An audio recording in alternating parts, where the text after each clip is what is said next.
Don't chew on that, Max. Cooper loves that chew, too. Oh, now he's into Cooper's food. Wow, he is loving it.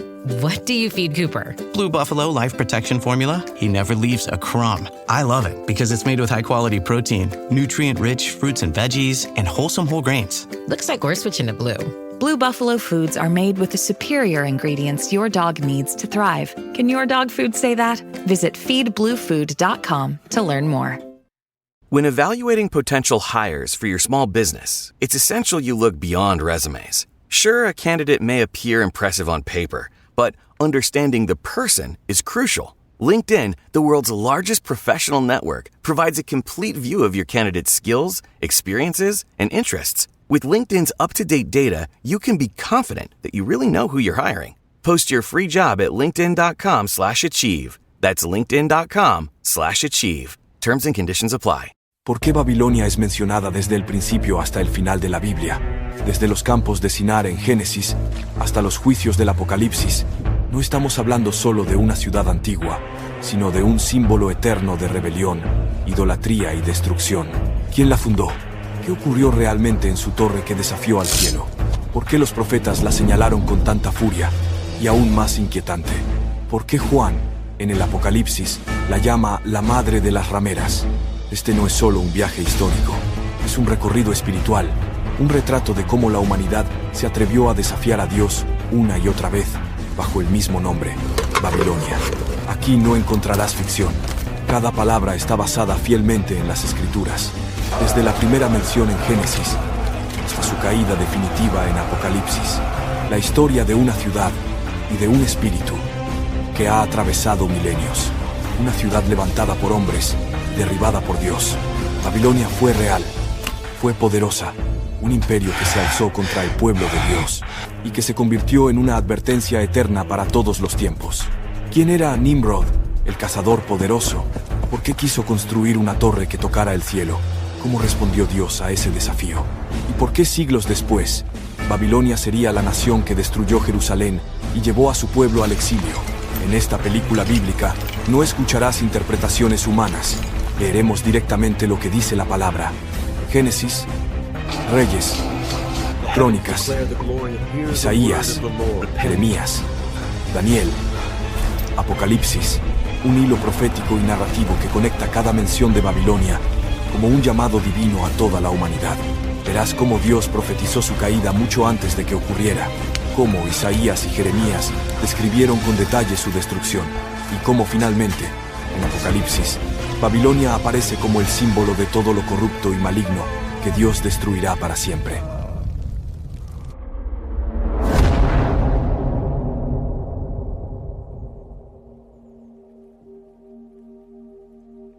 En los días que siguieron al gran diluvio, el mundo era un lienzo nuevo, fresco, silencioso. Los ríos todavía buscaban su cauce, los bosques crecían sobre la tierra húmeda y los sobrevivientes, descendientes de Noé, miraban al horizonte con el peso de la esperanza y el temor. Todo lo que conocían había quedado atrás y ahora estaban llamados a levantar una nueva historia.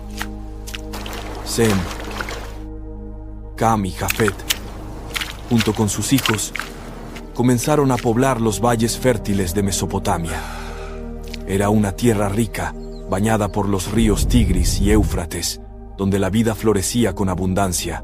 Allí, donde la tierra respondía generosa al trabajo humano, nació un sueño que pronto se convertiría en obsesión. Construir no solo casas, sino una ciudad que desafiara al tiempo. Al principio, las familias vivían en tiendas sencillas. Cada amanecer era una batalla contra la incertidumbre. Había que buscar alimento, domesticar animales, aprender a cultivar los campos, pero mientras algunos soñaban con una vida tranquila, otros comenzaban a desear algo mayor. Entre todos los descendientes, destacó un hombre que marcaría la historia: Nimrod, nieto de Cam. Las escrituras lo describen como un hombre poderoso, un cazador formidable. Pero más que su fuerza física, lo que lo distinguía era su ambición. Nimrod no se conformaba con pastorear rebaños o labrar la tierra. Él quería erigir un reino, centralizar el poder, unificar a los hombres bajo un solo estandarte. Para muchos, su valentía era inspiradora. Era quien defendía a las aldeas de las fieras salvajes y quien organizaba expediciones para proteger a los viajeros. Pero en su interior ardía un fuego más intenso, el deseo de reinar sobre todos. Fue así como, bajo su liderazgo, nació el proyecto de una ciudad en las llanuras de Sinar. Esa ciudad sería llamada Babilonia. Su nombre, según la tradición, significaba la puerta de los dioses. Al principio, sus muros eran humildes, levantados con ladrillos cocidos y argamasa, pero detrás de cada piedra se escondía un propósito mayor: consolidar un centro de poder, un símbolo de grandeza humana. Los ancianos contaban que en los primeros días los hombres hablaban una sola lengua. Esa unidad daba fuerza al proyecto, porque nadie se sentía extranjero ni ajeno. Se trabajaba día y noche. Cada familia aportaba su esfuerzo. Unos fabricaban ladrillos, otros cortaban madera, otros transportaban materiales. La ciudad crecía, y con ella crecía la visión de Nimrod. La vida cotidiana en la naciente Babilonia era un mosaico de esfuerzo y orgullo. Las mujeres molían grano y horneaban pan para los trabajadores. Los niños, curiosos, jugaban entre montones de barro y madera, imitando a sus padres con pequeñas construcciones. Al caer la tarde, las fogatas iluminaban los campamentos, y los hombres hablaban con voz fuerte sobre el futuro. No querían ser vagabundos dispersos, sino un pueblo unido bajo un solo rey. Pero lo que empezó como una necesidad de protección contra las bestias y los peligros de la tierra, pronto se transformó en un deseo de trascender lo humano. Babilonia no sería solo una ciudad, sería el corazón del mundo, el lugar donde los hombres alcanzarían la gloria eterna. Nimrod hablaba de una urbe que no dependiera de nadie, ni siquiera del Dios que había salvado a Noé. Su discurso seducía. Unámonos, construyamos, seamos recordados por siempre. El aire estaba cargado de ambición. Las fogatas ardían en la noche, iluminando los rostros cansados pero orgullosos de quienes trabajaban sin descanso. Se escuchaban cantos, se alzaban plegarias, pero no eran plegarias humildes a Dios, sino alabanzas a la fuerza del hombre y a su capacidad de construir con sus propias manos un futuro independiente del Creador. Con el paso del tiempo, Nimrod empezó a ser visto no solo como un líder, sino como un rey. Se sentaba en un trono improvisado de piedra, dictaba órdenes y recibía tributos. La ciudad que había soñado ya no era solo un refugio, sino un reino en formación. Desde sus torres se vigilaban los campos, desde sus plazas se imponían decretos, y en sus altares se encendían sacrificios que no honraban al Dios del cielo, sino a las fuerzas de la naturaleza y a los ídolos inventados por el corazón humano. Así fue como Babilonia dio sus primeros pasos, con la promesa de grandeza y el germen del orgullo. La semilla estaba sembrada, el escenario estaba listo para el episodio que marcaría la historia de todos los pueblos. La construcción de la Torre de Babel.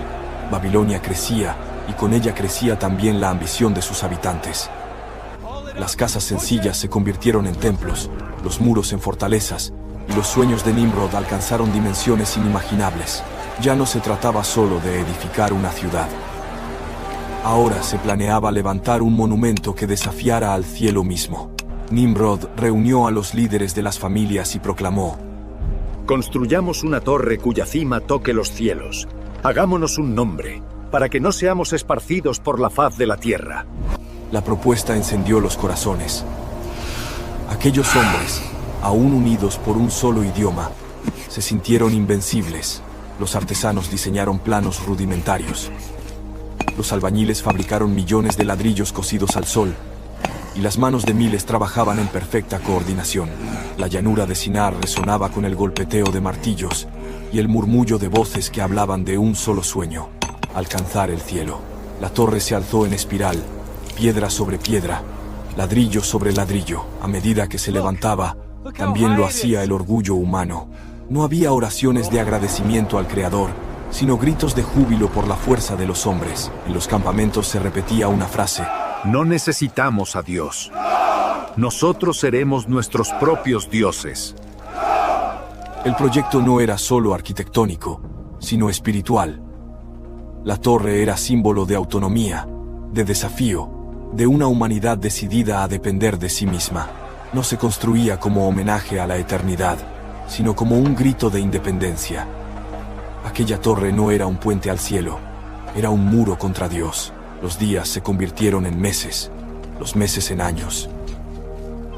Y la torre alcanzaba alturas que hacían sombra a los campos y aldeas cercanas.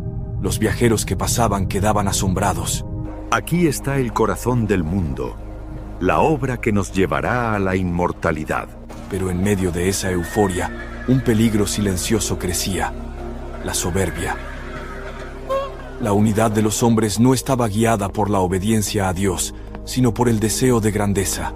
Y cuando la unión se convierte en orgullo, el final se acerca inevitablemente. El relato sagrado nos dice que Dios descendió a observar la ciudad y la torre, y dijo: Un solo pueblo son, y todos tienen un mismo lenguaje. Han comenzado la obra, y nada les hará desistir de lo que han pensado hacer. Building a portfolio with Fidelity Basket Portfolios is kind of like making a sandwich. It's as simple as picking your stocks and ETFs, sort of like your meats and other topics, and managing it as one big, juicy investment. Now that's pretty good. Learn more at fidelity.com/baskets. Investing involves risk, including risk of loss. Fidelity Brokerage Services, LLC. Member NYSE SIPC. Oh, Hilton Stay. Your beds are soft and cozy. No lumpy couch, no stiff futon, no shower line at crack of dawn. Oh, Hilton Stay, oh, Hilton Stay. When you want holiday comfort you can count on, it matters where you stay. Enjoy comfortable rooms and friendly service when you stay with Hilton instead. Save up to 25% this season when you book with Hilton. Hilton for the stay. Terms apply. If we knew more about our sleep, what would we do differently? Would we go to bed at a consistent time? Or take steps to reduce interruptions to our sleep? With the all-new Sleep Score, Apple Watch measures your bedtime consistency, interruptions, and sleep duration. Then, every morning it combines these factors into an easy-to-understand score from 1 to 100. So you'll know how to take the quality of your sleep from good to excellent. Introducing the new Sleep Score on Apple Watch. iPhone 11 or later required. Descendamos, pues, y confundamos allí su lengua, para que ninguno entienda el habla de su compañero.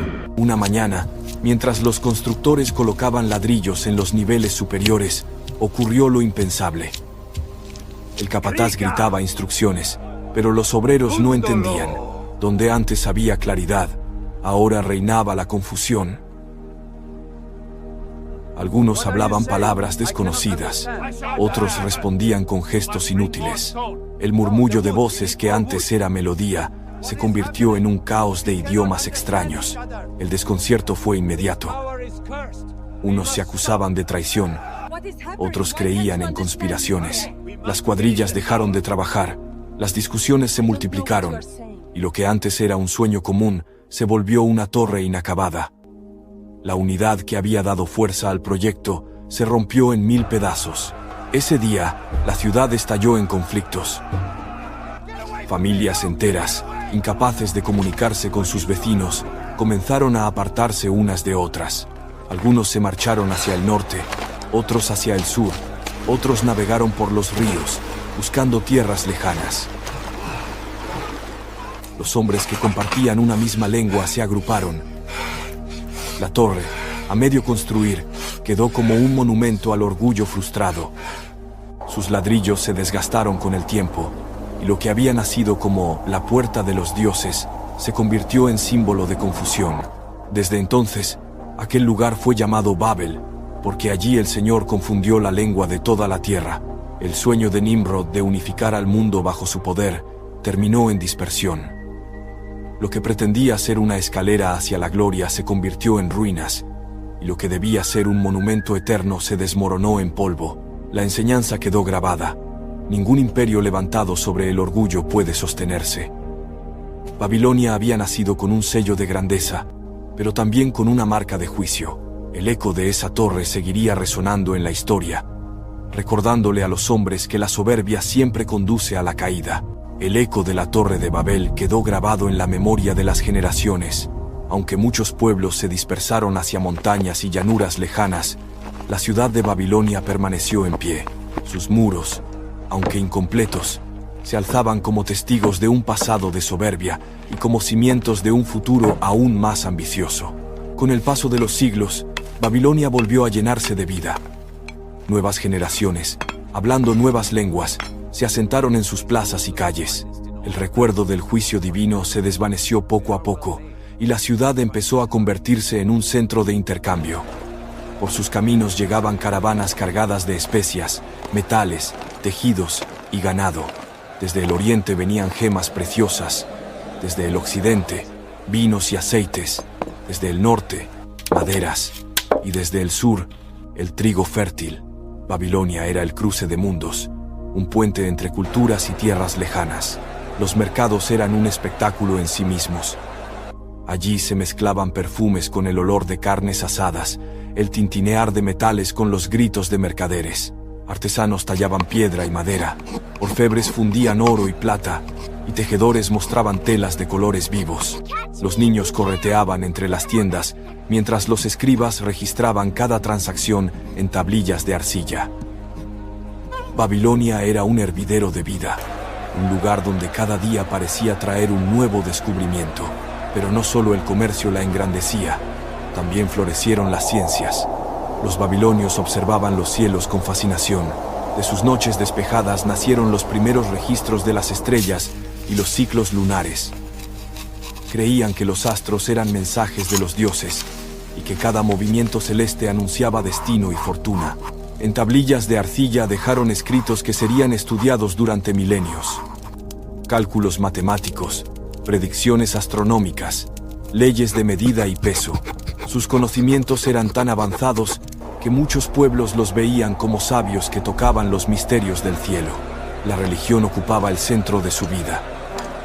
Se erigieron templos dedicados a dioses como Marduk, la deidad principal, Ishtar, la diosa de la guerra y el amor, y Enlil, señor de los cielos. Los sacerdotes eran considerados guardianes del saber, intérpretes de los astros y mediadores entre hombres y divinidades. Sus ceremonias eran fastuosas, procesiones con estandartes, sacrificios de animales y cánticos que resonaban en todo el valle. Babilonia no solo era un lugar de comercio, sino un santuario de poder espiritual, aunque ese poder estaba apartado del Dios verdadero. La organización social reflejaba esa grandeza. En la cúspide estaba el rey, cuya autoridad se consideraba sagrada. Ya no era solo gobernante, era visto como representante de los dioses en la tierra. Su palabra era ley, y su imagen se alzaba en estatuas de bronce y piedra. Debajo de él se encontraban los sacerdotes y los nobles, que controlaban los templos, las tierras y el comercio. Más abajo, los escribas, los artesanos y los comerciantes, motores de la riqueza. Y en la base, campesinos y esclavos, cuyo trabajo sostenía la magnificencia de la ciudad. Cada quien tenía su lugar, y todos, de algún modo, servían al engrandecimiento de Babilonia. Con el tiempo, la ciudad extendió su influencia más allá de sus muros. Grupos armados, bajo órdenes del rey, exploraban y dominaban territorios cercanos. No se trataba aún del gran imperio que llegaría después, pero los pueblos vecinos ya sentían la presión de Babilonia. Algunos acudían voluntariamente a sus mercados para comerciar, atraídos por la abundancia. Otros, en cambio, temían que aquella ciudad poderosa acabara sometiéndolos. Los viajeros que llegaban desde tierras lejanas quedaban impresionados. Jamás hemos visto ciudad más rica, más imponente, más orgullosa, decían. Sus relatos se esparcían como fuego. Babilonia era el corazón del mundo, la joya del valle, la ciudad donde la riqueza parecía no tener fin, pero en ese esplendor latía un contraste. Mientras algunos alababan la grandeza de Babilonia, otros la veían como amenaza. Tras la abundancia y la ciencia, se escondía la arrogancia de un pueblo que se glorificaba a sí mismo. Era un lugar donde los ídolos reemplazaban a Dios, donde el comercio se transformaba en codicia y donde la unidad se forjaba no en la humildad, sino en el poder. Babilonia se convirtió en símbolo. Para unos, era la promesa de progreso y riqueza. Para otros, era la ciudad que desafiaba lo eterno.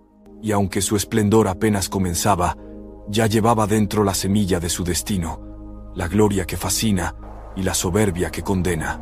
El esplendor de Babilonia crecía como un río que, en lugar de saciar, anegaba todo a su paso. Ya no era solo una ciudad de comercio y religión. Comenzaba a convertirse en un imperio.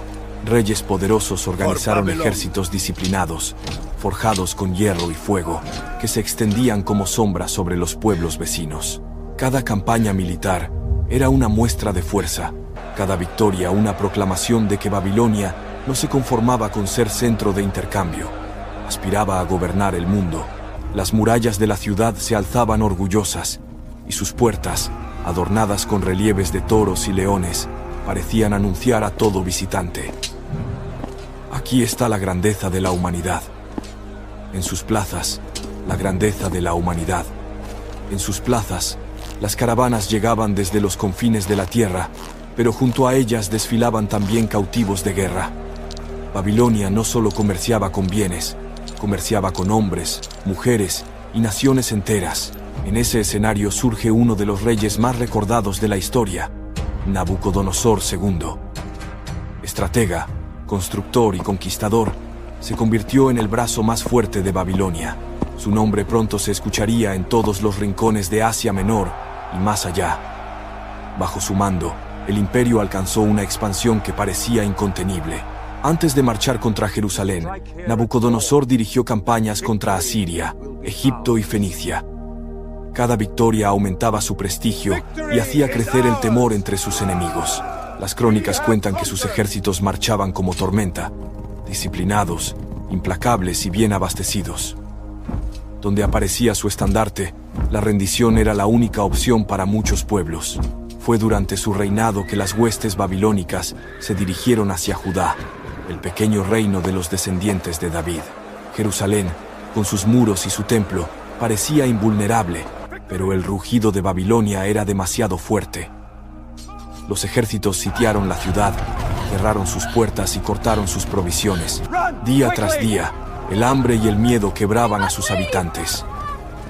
Las madres no podían alimentar a sus hijos. Los ancianos desfallecían en silencio y los sacerdotes suplicaban ayuda que no llegaba. Hey, the vibes are slipping. I think it's time to bring out the Velveeta shells and cheese. The holidays are a time to go all in on indulgence. Headline your meals with the rich, creamy meltiness of Velveeta shells and cheese and satisfy your holiday cravings like no other. Bring that main course energy to your side dish. Celebrate extra with Velveeta these holidays. Did my card go through? Oh no. Your small business depends on its internet, so switch to Verizon Business. And you could get LTE business internet starting at $39 a month when paired with select business mobile plans. That's unlimited data for unlimited business. There we go. Get the internet you need at the price you want. Verizon Business. Starting price for LTE business internet, 25 megabits per second unlimited data plan with select Verizon Business smartphone plan savings. Terms apply. Finalmente, Jerusalén cayó bajo el peso del hierro y el fuego. El templo, orgullo del pueblo de Israel, fue saqueado e incendiado. Los tesoros sagrados fueron llevados a Babilonia como botín de guerra. Las puertas que habían sido símbolo de fe ardieron hasta quedar en cenizas, y el humo se levantó como un lamento que parecía llegar hasta los cielos. Los nobles y sabios de Judá fueron encadenados y obligados a caminar hacia el exilio. Entre ellos se encontraban jóvenes que luego serían protagonistas de grandes relatos: Daniel, Ananías, Misael y Azarías. A orillas del Éufrates, comenzaron una nueva vida como siervos en la corte extranjera, lejos de su tierra y su templo. El exilio de Israel marcó un antes y un después. Para los babilonios fue otra victoria, otra nación sometida. Para los judíos fue una herida que nunca se cerraría del todo. Junto a los ríos de Babilonia, allí nos sentábamos y aún llorábamos, acordándonos de Sión. La grandeza de la ciudad era, para ellos, una cárcel dorada. Cuando los cautivos llegaron a Babilonia, quedaron asombrados y abrumados. Frente a sus ojos se levantaban murallas gigantescas, puertas decoradas con dragones y toros, templos que parecían tocar el cielo. Todo contrastaba con la Jerusalén destruida. Allí, en medio del esplendor ajeno, comprendieron la magnitud de su derrota. Mientras tanto, Nabucodonosor disfrutaba de su gloria. Ordenó grandes construcciones, amplió las murallas y reforzó las defensas. Bajo su reinado, Babilonia no era solo un imperio militar, era un espectáculo de poder y belleza. Los pueblos conquistados aportaban tributos, artesanos y conocimientos. Todo servía para engrandecer a la ciudad, pero el brillo tenía un lado oscuro. La arrogancia del rey lo hacía creer invencible. Caminaba por los jardines y los palacios y proclamaba: ¿No es esta la gran Babilonia que yo edifiqué con la fuerza de mi poder y para gloria de mi majestad? Palabras que revelaban la esencia misma de su reinado, un poder levantado sobre orgullo humano. El mundo observaba con asombro y temor. Babilonia ya no era solo un centro de comercio, era un imperio que podía aplastar a quien se opusiera. La caída de Jerusalén y el exilio del pueblo de Israel eran prueba de ello, pero lo que parecía un triunfo eterno era, en realidad, el preludio de nuevas lecciones que marcarían a reyes y naciones. Bajo el reinado de Nabucodonosor, Babilonia alcanzó un esplendor que parecía inigualable. Sus murallas eran tan anchas que se decía que 4 caballos podían correr juntos sobre ellas. Sus puertas, recubiertas de cerámica azul y adornadas con figuras de toros y dragones, impresionaban a todo viajero que se acercaba, y entre sus maravillas se alzaba una obra que sería recordada por siglos: los jardines colgantes de Babilonia. Según la tradición, Nabucodonosor los mandó construir para su esposa, que añoraba las montañas verdes de su tierra natal. En medio de la llanura de Mesopotamia se levantaron terrazas escalonadas, cubiertas de árboles, flores y cascadas que parecían desafiar la gravedad. Desde lejos, los jardines daban la impresión de una montaña viva en el corazón de la ciudad. Eran el símbolo perfecto del poder humano: transformar la naturaleza y dominarla al antojo del rey. Los ingenieros babilonios idearon un sistema de riego revolucionario. Utilizando poleas, norias y conductos ocultos, hacían subir el agua del río Éufrates hasta las terrazas más altas. Allí se alimentaban palmeras, rosales, higueras y cipreses, creando un paisaje que parecía arrancado del Edén. Los viajeros que llegaban desde tierras lejanas quedaban maravillados. Nunca hemos visto un jardín semejante, suspendido entre el cielo y la tierra. Los babilonios se enorgullecían de su ciudad, y con razón. Ningún otro lugar en el mundo reunía tanta riqueza, ciencia y belleza. Pero en ese orgullo latía también el germen de la soberbia. Nabucodonosor no solo fue un conquistador temido, también fue un constructor visionario. Durante su reinado, Babilonia alcanzó un esplendor arquitectónico y cultural sin precedentes. Mandó reforzar las murallas de la ciudad hasta convertirlas en una de las mayores defensas del mundo antiguo, tan anchas que se decía que podían correr cuadrigas sobre ellas. Edificó templos para honrar a sus dioses y amplió los palacios reales, decorándolos con mosaicos de vivos colores. Entre sus obras más célebres estuvo la imponente puerta de Ishtar, recubierta de ladrillos vidriados en azul profundo y adornada con dragones, toros y leones en relieve. Esta puerta se convirtió en símbolo de poder y bienvenida, recordando a todo visitante que Babilonia era la joya del mundo. No satisfecho con ser llamado la cabeza de oro en el sueño de la estatua, Nabucodonosor decidió erigir su propia gloria. Mandó levantar una colosal estatua de oro, de unos 30 metros de altura, en la llanura de Dura. Convocó a príncipes, gobernadores, jueces y pueblos de todas las naciones bajo su dominio. El decreto era claro: al sonar la música, todos debían postrarse y adorar la estatua. Quien no lo hiciera, sería arrojado al horno de fuego ardiente. Entre la multitud había 3 jóvenes hebreos: Sadrac, Mesac y Abed-Nego. Ellos se negaron a inclinarse. Denunciados ante el rey, fueron llevados a su presencia. Nabucodonosor les dio una última oportunidad, pero ellos respondieron con firmeza: Nuestro Dios puede librarnos del horno, pero aunque no lo haga, no serviremos a tus dioses ni adoraremos tu estatua. La ira del rey se encendió. Ordenó calentar el horno 7 veces más de lo normal. Los 3 jóvenes fueron arrojados, y el fuego era tan intenso que consumió a los soldados que los lanzaron. Pero cuando Nabucodonosor miró dentro, vio algo que lo dejó atónito. No había 3 hombres en las llamas, sino 4, y el cuarto tenía apariencia celestial. Los llamó a salir. Sadrac, Mesach y Abed-nego salieron ilesos, ni un cabello chamuscado, ni olor a fuego en su ropa. Entonces el rey proclamó: Bendito sea el Dios de ellos, que envió a su ángel y los libró. Ningún otro Dios puede salvar de esta manera. Una vez más, el soberano de Babilonia reconocía el poder del Altísimo. Pero la semilla del orgullo seguía latiendo en su corazón. Nabucodonosor era un rey poderoso, pero también un hombre inquieto. En lo profundo de sus noches lo asaltaban sueños que lo llenaban de temor. Uno de ellos fue particularmente perturbador. Vio una gran estatua, con cabeza de oro, pecho y brazos de plata, vientre de bronce, piernas de hierro y pies mezclados de hierro y barro.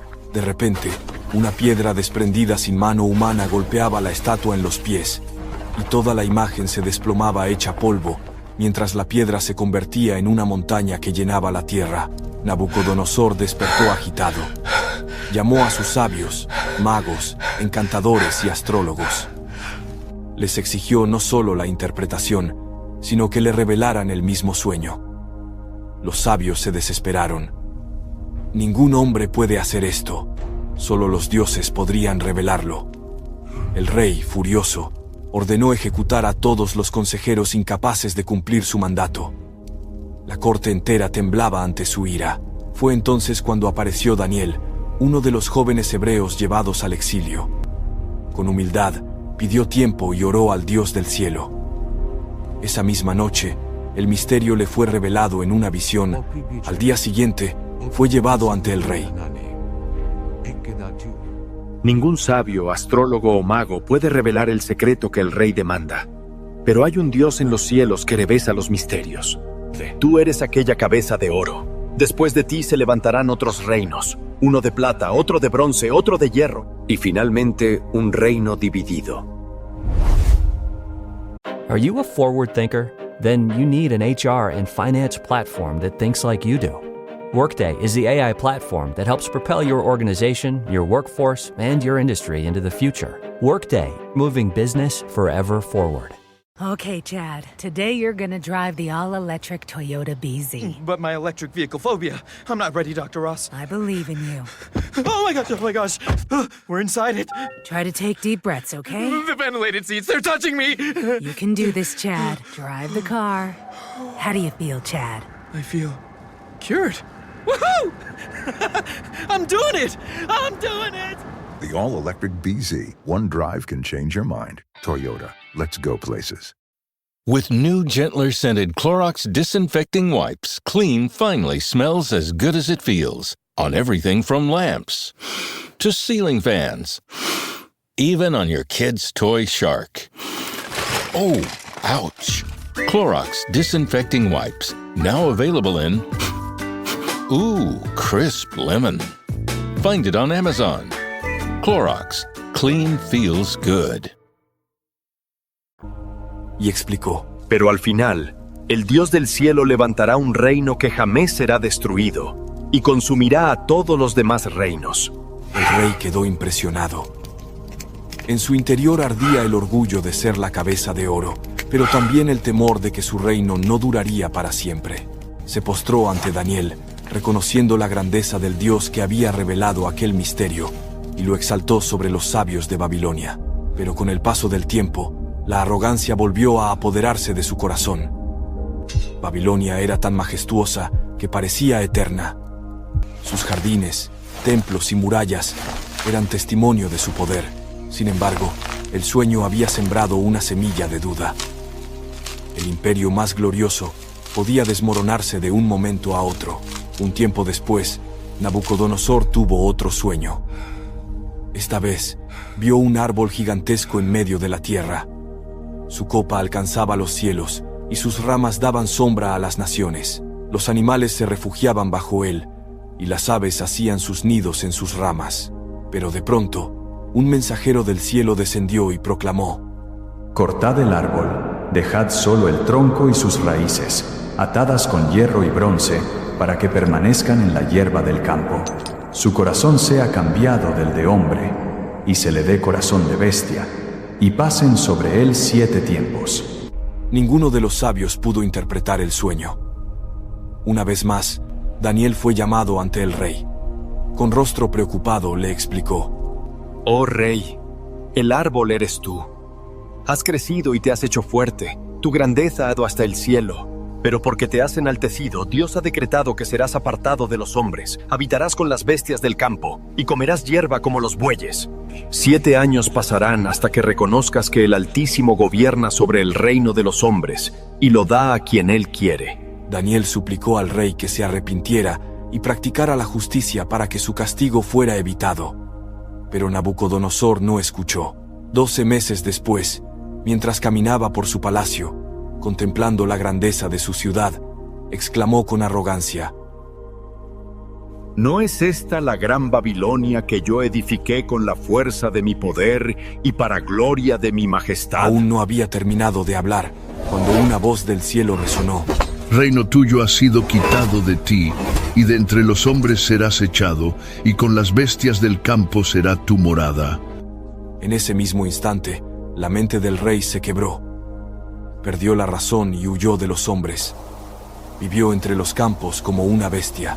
Su cuerpo se cubrió de rocío, su cabello creció como plumas de águila y sus uñas como garras de ave. El hombre más poderoso de la tierra había sido reducido a un animal, cumpliéndose así la palabra del Altísimo. Ahora yo, Nabucodonosor, alabo, engrandezco y glorifico al Rey del cielo, porque todas sus obras son verdaderas y sus caminos justos. Él puede humillar a los que andan con soberbia. Así terminó la vida del gran rey, no como el conquistador invencible que edificó palacios y jardines, sino como un hombre quebrantado que aprendió que la verdadera grandeza no está en los reinos humanos, sino en reconocer la soberanía del Dios eterno. Según la Biblia, especialmente en el libro de Daniel, el relato de Nabucodonosor termina con su recuperación del entendimiento y su reconocimiento de Dios. Después de eso, el texto no da más detalles sobre su vida ni sobre el momento exacto de su muerte.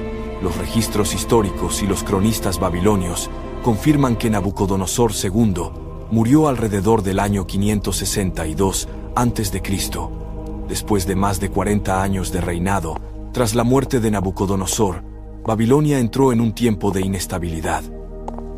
El trono que había sido el centro de poder del mundo pasó rápidamente de mano en mano. Su hijo Evil-Merodach reinó poco tiempo antes de ser depuesto. Luego vinieron otros gobernantes, cada uno más débil que el anterior. El esplendor que Nabucodonosor había edificado comenzó a resquebrajarse. Aunque los palacios y murallas seguían en pie, la gloria del imperio se desvanecía desde dentro. Las intrigas de la corte, las conspiraciones y los asesinatos marcaron los años posteriores. Finalmente, el poder llegó a Belsasar, nieto de Nabucodonosor, quien gobernaba como corregente junto a su padre Nabónido. Pero a diferencia del gran rey constructor, Belsasar no buscó fortalecer el imperio ni honrar al Dios que había humillado a su abuelo. Prefirió el lujo, el banquete y la arrogancia. Bajo su reinado, Babilonia ya no era invencible. Por fuera, seguía pareciendo majestuosa, pero por dentro estaba corroída. Una noche, Belsasar organizó un banquete en su palacio. Invitó a 1000 de sus príncipes, nobles y concubinas. Los salones resplandecían con lámparas de oro. Las mesas estaban repletas de carnes, frutas exóticas y vinos traídos de tierras lejanas. La música de arpas y flautas llenaba el aire, mientras bailarinas entretenían a los invitados. El rey, ebrio de vino y soberbia, quería demostrar que su poder era eterno, que Babilonia era inexpugnable. En medio de la embriaguez, Belsasar cometió un acto que sellaría su destino. Ordenó traer los vasos sagrados que Nabucodonosor había tomado del templo de Jerusalén. Aquellos utensilios habían sido consagrados al Dios de Israel, pero ahora fueron puestos en manos profanas. Los asistentes bebían vino en ellos mientras alababan a los dioses de oro, plata, bronce, hierro, madera y piedra. Era el colmo de la arrogancia. Tomar lo santo y convertirlo en objeto de burla. De repente, en medio de la celebración, ocurrió lo impensable. Una mano misteriosa apareció en la pared del palacio y comenzó a escribir unas palabras enigmáticas. Mene, Mene, Tekel, Uparsin. La música se detuvo, las risas se apagaron, el rostro del rey palideció, sus rodillas chocaban entre sí y su corazón se llenó de terror. Los sabios fueron llamados de inmediato para leer la escritura, pero ninguno pudo interpretarla.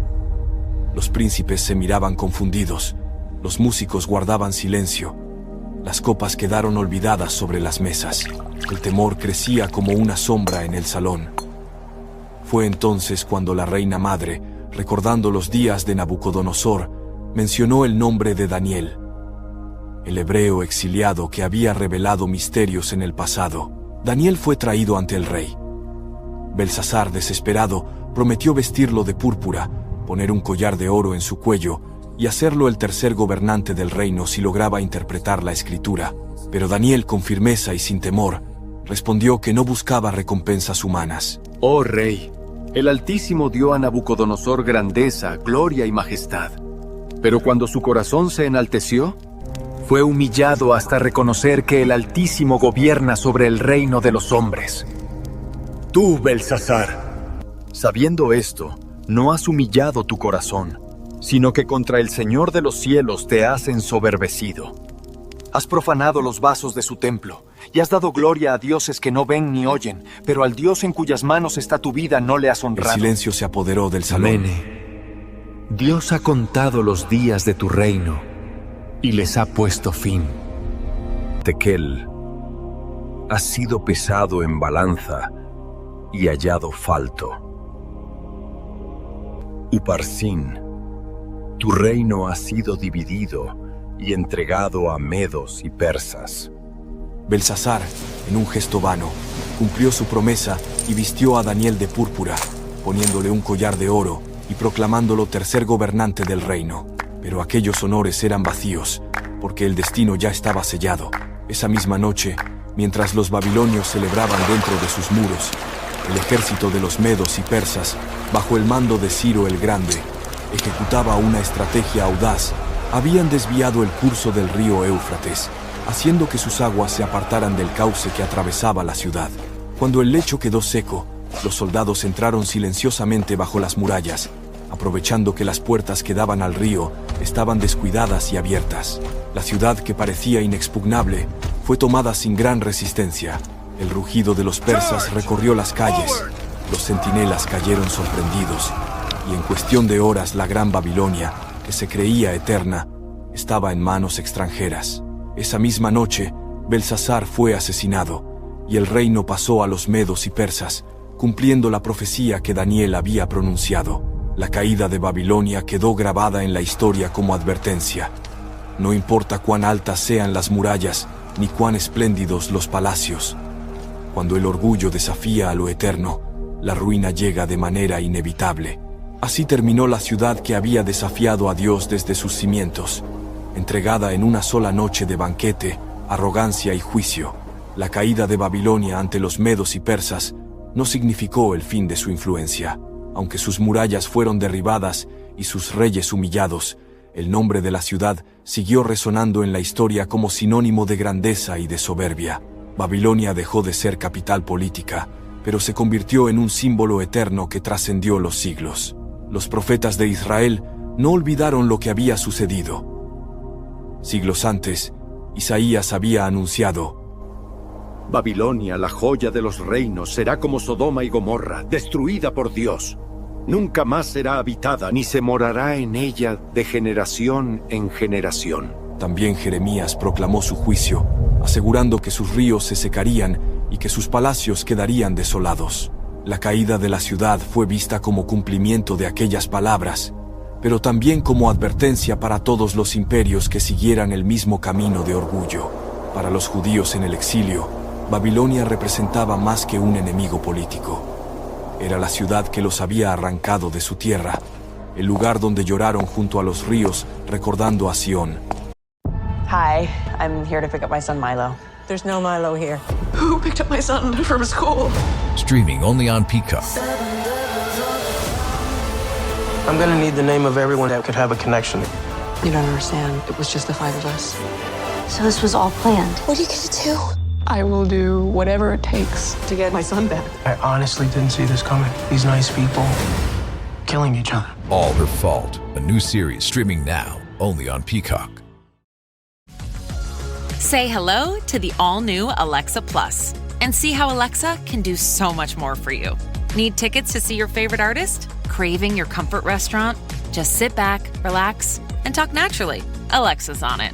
It learns your style, anticipates what's next, and makes it happen across Echo, Fire TV, and more. Learn more at amazon.com/new Alexa. Pero también fue el escenario donde brilló la fidelidad de hombres como Daniel, que en medio de la opulencia extranjera permaneció firme en su fe. Así, Babilonia quedó grabada en la memoria de Israel como símbolo de opresión, pero también como campo de batalla donde la fe venció a la arrogancia del mundo. Con el paso de los siglos, Babilonia dejó de ser un reino poderoso y se convirtió en ruinas. Viajeros griegos como Heródoto escribieron sobre la inmensidad de sus murallas y templos, pero ya en su tiempo, muchas de sus estructuras estaban deterioradas. Más tarde, exploradores encontraron torres derrumbadas, templos cubiertos de arena, caminos invadidos por la maleza. Lo que había sido orgullo del mundo se transformó en guarida de chacales y morada de bandidos. El silencio de las ruinas parecía gritar que los imperios humanos no son eternos, pero Babilonia no desapareció del relato bíblico. En el Apocalipsis, escrito siglos más tarde, vuelve a aparecer, no como ciudad física, sino como símbolo espiritual. Allí se la describe como la gran ramera, madre de las abominaciones de la tierra, vestida de púrpura y escarlata, embriagada con la sangre de los santos. Su caída final es anunciada con voz poderosa. Ha caído la gran Babilonia, y se ha hecho habitación de demonios y guarida de todo espíritu inmundo. La visión es estremecedora.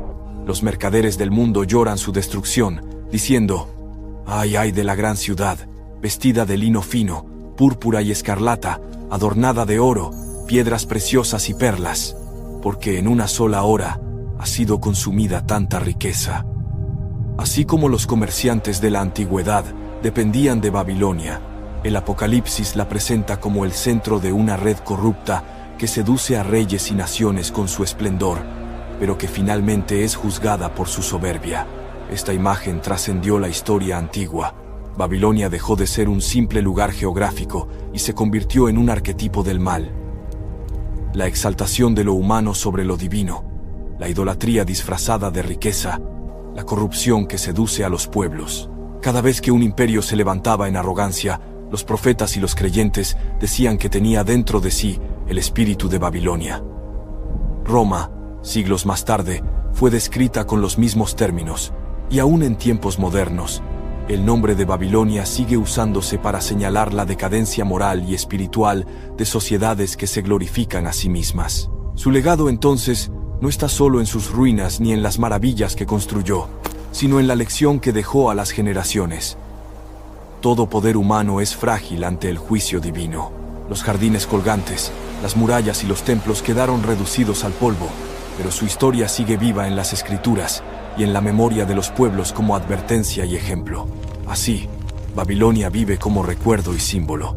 Una ciudad que quiso ser eterna, pero que terminó convertida en ruinas, y que aún hoy nos habla de la fragilidad de los imperios cuando se levantan en soberbia contra lo eterno. La historia de Babilonia no es solo relato del pasado, es advertencia, espejo y lección para cada generación.